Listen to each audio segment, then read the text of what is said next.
জামায়াতে ইসলামীর আমির ডাক্তার শফিকুর রহমানের সাথে ভারতীয় কূটনীতিকের বৈঠক যেটা হয়েছে আরো আগে, এতদিন কেন প্রকাশ করলো না জামায়াতে ইসলামী এই বৈঠকের বিষয়ে? জি, বিসমিল্লাহির রহমানির রহিম। যমুনা টিভির সম্মানিত দর্শক শ্রোতা মণ্ডলী এবং সম্মানিত আমার সহ আলোচক বৃন্দ, যারা শুনতে পাচ্ছেন সবাইকে আন্তরিক সালাম অভিনন্দন। হ্যাঁ, প্রথম কথা হচ্ছে যে আমাদের সাথে জামাত নেতৃবৃন্দের সাথে, বিশেষ করে আমাদের আমিরে জামাতের সাথে যেই রাষ্ট্রদূত বা বিভিন্ন দেশের যে কূটনীতিকদের সাক্ষাৎ, এটি সবগুলোই আপনারা দেখেছেন যে আমাদের কেন্দ্রীয় অফিসে অথবা আমিরে জামাতের বাসায় অথবা তারা টাইম নিয়ে কিন্তু আমাদের সাথে সেই প্রোগ্রামগুলো হয়েছে এবং সেগুলো মিডিয়ায় আমাদের বক্তব্য ছিল। আমরা তাদের সাথে সাক্ষাতের বিষয়ে উভয় রাষ্ট্রদূত সেখানে ব্রিফ করেছে। সুতরাং রাজনীতিতে হঠাৎ করে একটা দোয়াশা আমরা লক্ষ্য করলাম যে জামাত আমিরের সাথে অন্য আরেকটি দেশের রাষ্ট্রদূতের অথবা তাদের কূটনীতিকের সাক্ষাৎ নিয়ে যে জায়গাটা তৈরি করা হয়েছে, আমরা মনে করি যে এটি একটি রাজনৈতিক বিভ্রাট ছাড়া আর অন্য কিছু না। এক ধরনের বিভ্রান্তি ছড়িয়ে দেওয়ার জন্যই কারো কারো পক্ষ থেকে এই উদ্যোগটা কখনো কখনো আমরা দেখেছি। এর আগেও আমরা এই জাতীয় ঘটনা দেখেছি যে জামাতের সাথে অমুক রাষ্ট্রদূত অথবা গোপন বৈঠক অথবা সেখানে এটা সেটা এরকম অনেক আলোচনা আমরা দেখেছি।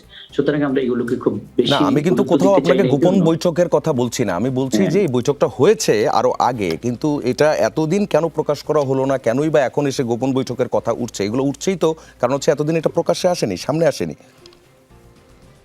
না, আমি তো স্পষ্ট বলেছি যে আমাদের সাথে অন্য দেশের রাষ্ট্রদূত অথবা কূটনীতিকদের যে বৈঠকগুলো সেগুলো ওপেন। সুতরাং সেটা কতদিন আগে কার সাথে কখন বৈঠক হয়েছে সেটার আলোচনা এখন রাজনৈতিক ময়দানে নিয়ে এসে আরেকটি সরগরম তৈরি করা, আমি মনে করি এটা এক ধরনের রাজনৈতিক বিভ্রান্তি তৈরি করার জন্য এগুলো করা হচ্ছে। এটাকে আমরা এর বাহিরে কোনো কথা বলতে চাই না।